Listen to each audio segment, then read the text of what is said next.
Muy buenas tardes a todos y todas y bienvenidos de nuevo a vuestra casa del oráculo de Delfos 700.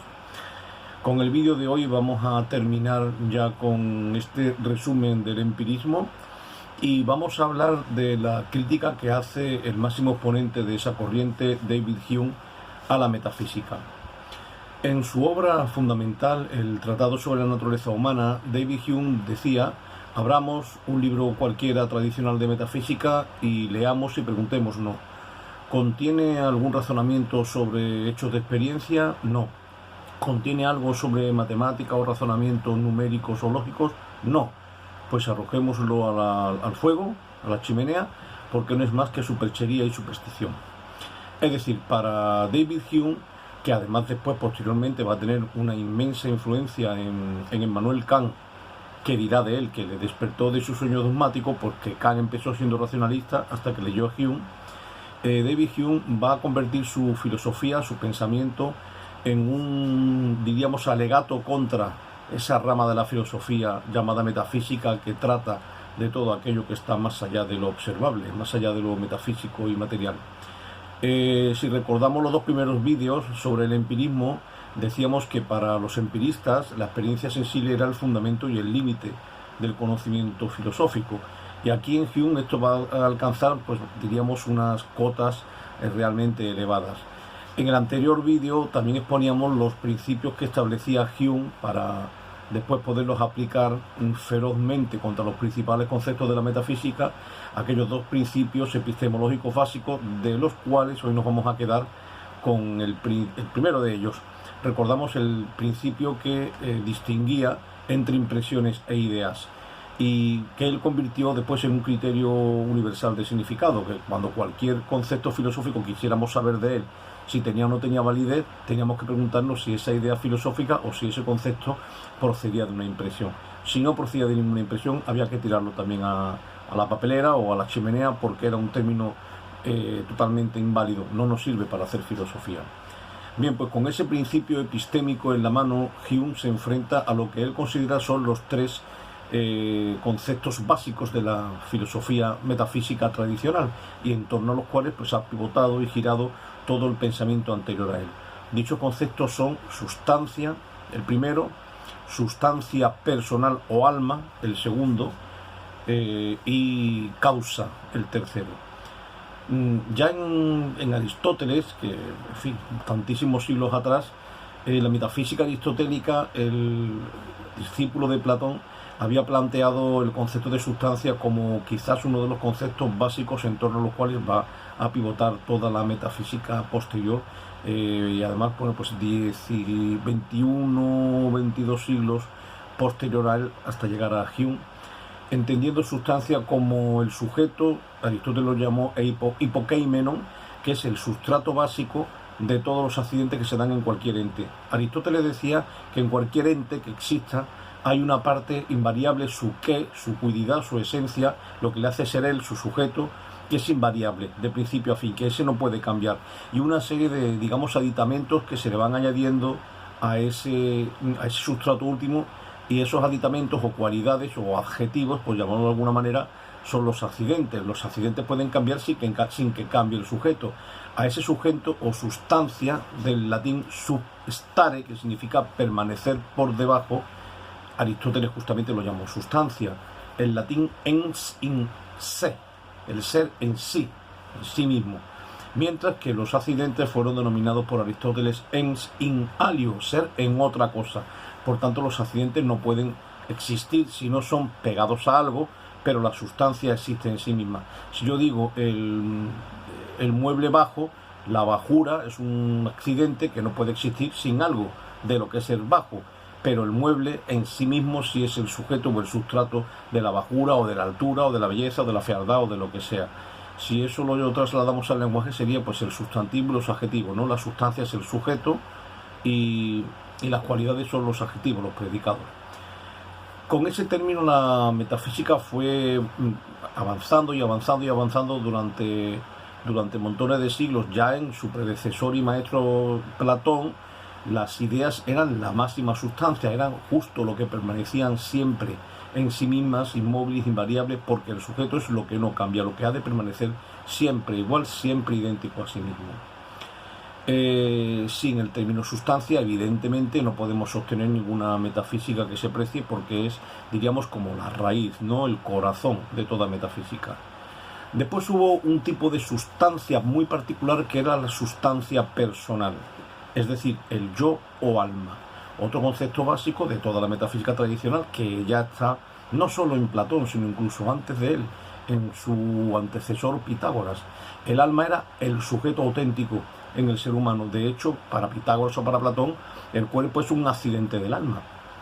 De hecho, el cuerpo puede cambiar, puede modificarse, puede tener 2.000 millones de variaciones, pero el sujeto que dice yo es el mismo y es el que permanece tras todos los cambios del cuerpo, ¿no? De hecho, como dirá Platón, el cuerpo puede nacer o morir, pero el alma no, porque el alma es preexistente e inmortal, según Platón.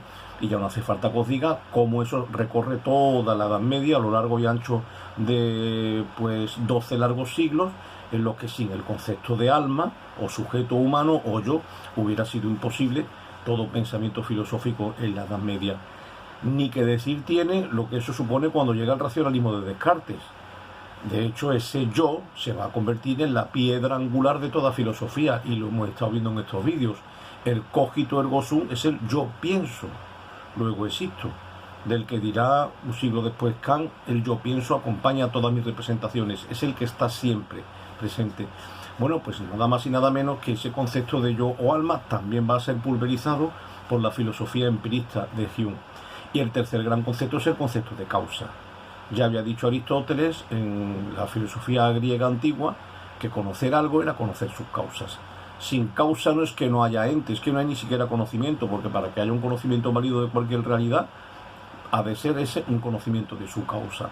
Y en la metafísica aristotélica ya aparecían pues todo un desarrollo extendido de los tipos de causa que había, pues, en fin, la teoría de la causalidad aristotélica con sus 4 formatos o sus 4 formas, etcétera, etcétera, etcétera. Y ese concepto de causalidad va a atravesar también de cabo a rabo toda la filosofía medieval, y ya sabemos que, bueno, en Tomás de Aquino van a ser, o va a ser, diríamos, el arma filosófica fundamental para poder demostrar el aquinate, la existencia de Dios, nada más y nada menos. También en Descartes, si lo recordáis, uno de los argumentos básicos para demostrar la existencia de la sustancia infinita o Dios era el concepto de causa, porque para ver los tipos de ideas que existían y cuál de ellos era el correspondiente a la idea de Dios, Descartes tuvo que tirar del principio de causalidad para poder demostrar que Dios existía, ¿no? Básicamente todos los argumentos sobre la demostración de Dios vienen a decir que si existe un mundo tiene que haber una causa de su existencia, porque el mundo no pudo hacerse a sí mismo y por tanto ha de existir un principio creador externo a él, al que llamamos Dios. Pues también sobre ese concepto va a caer el hacha demoledora del empirismo de Hume para destrozarlo. ¿Cómo lo hace David Hume? Pues frente al concepto de sustancia, Hume se plantea lo siguiente: analicemos la idea de sustancia como tenemos que analizar cualquier idea filosófica. ¿De qué impresión procede la idea?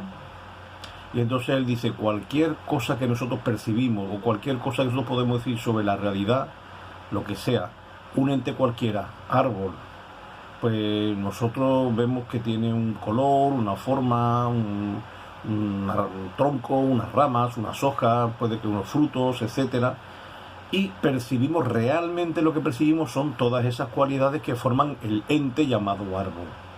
¿Qué sucede? Que todas esas cualidades que percibimos del árbol, digo árbol como un ejemplo, podría ser cualquier ente del mundo que se os pueda ocurrir, todas esas cualidades que percibimos del árbol, decía, las percibimos en contigüidad espaciotemporal. ¿Eso qué significa? Que las percibimos simultáneamente en el espacio-tiempo. Van estrechísimamente unidas en el espacio-tiempo, y esa contigüidad espaciotemporal es la que nos hace caer en la ilusión filosófica de creer que como se dan juntas tiene que haber un sustrato sobre el que todas esas cualidades se den juntas, sustrato al que llamamos propiamente sustancia. Pero estrictamente hablando, nosotros tenemos impresión de la sustancia árbol, de la esencia del árbol, ¿no? solo tenemos, en absoluto, solo tenemos impresiones de entes concretos que se parecen entre sí.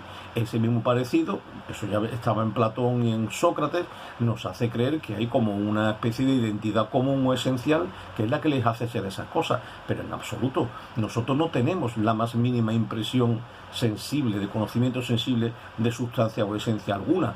Nosotros no vemos el ser en sí o sujeto de la arboreidad, nosotros vemos pues eso, figuras de árboles parecidas, más o menos entre ellas, vemos unos colores, sentimos un tacto, un olor, etcétera, y todas esas sensaciones, como van unidas en el espacio-tiempo, nos hacen caer en ese automatismo o en esa ilusión, diríamos, mecánica de creer que hay un sustrato bajo todas esas impresiones, pero estrictamente hablando, de lo que tenemos impresiones es de eso, de raíz, de tronco, de ramas, de hojas, de colores determinados, de olores determinados, pero no de la sustancia árbol.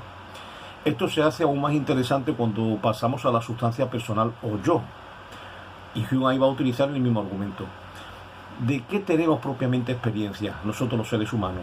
Pues nosotros tenemos experiencia de imágenes que vemos, de percepciones, por ejemplo. Vemos cosas, vemos un mundo, tenemos una memoria, tenemos recuerdos de esas imágenes en el entendimiento, tenemos sensaciones internas, tenemos afectos, tenemos emociones.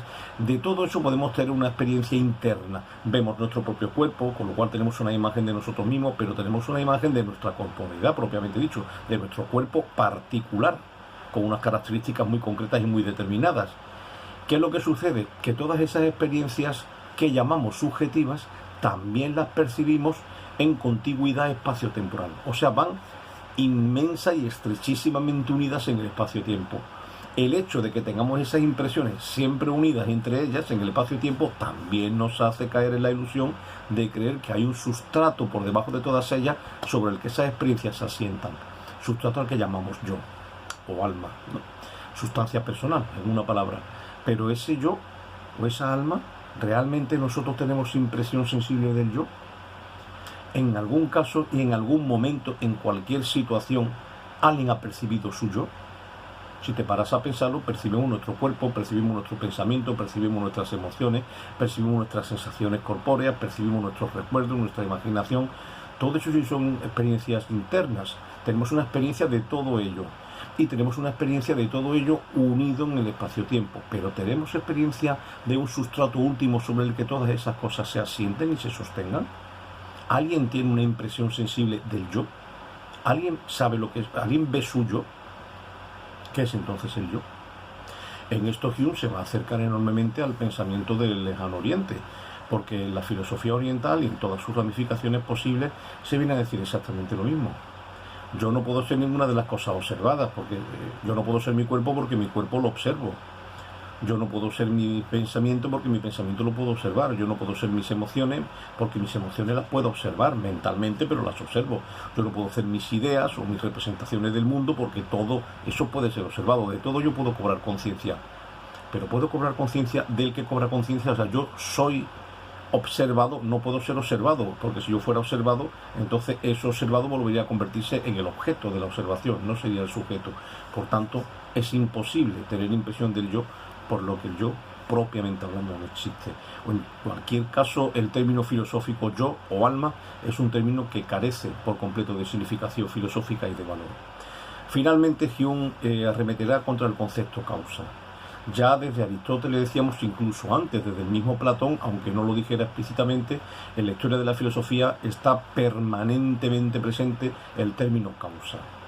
El principio de hecho de razón suficiente que se ha esgrimido en la metafísica durante siglos era que todo lo que existe tiene una causa o una razón de su existencia, o que toda causa produce un efecto y por lo tanto si algo es porque previamente ha sido causado por otra cosa. Luego, siempre que hay un efecto es que ha habido una causa, ¿no? Y Hume dirá, vamos a poner, no sé, un ejemplo. Por ejemplo, si nos quemamos, pues decimos que el fuego es la causa de la quemadura o de mi mano quemada, ¿no? Pero analicemos de nuevo otra vez en qué consiste la causa. La causa para Hume es una conexión necesaria entre un fenómeno A, al que llamamos causa, y un fenómeno B, al que llamamos efecto. Es como si dijéramos, si yo me he quemado o he acercado la mano al fuego y me he quemado, pues tiendo a pensar que el fuego, fenómeno A, es el que causa la quemadura, fenómeno B. Y dice Hume, bien, analicemos de nuevo el principio este desde el punto de vista del presupuesto epistemológico de la prioridad sobre las impresiones frente a las ideas. O sea, la impresión tiene que ser previa a toda idea. La idea de causa, por tanto, ¿de qué impresión procede?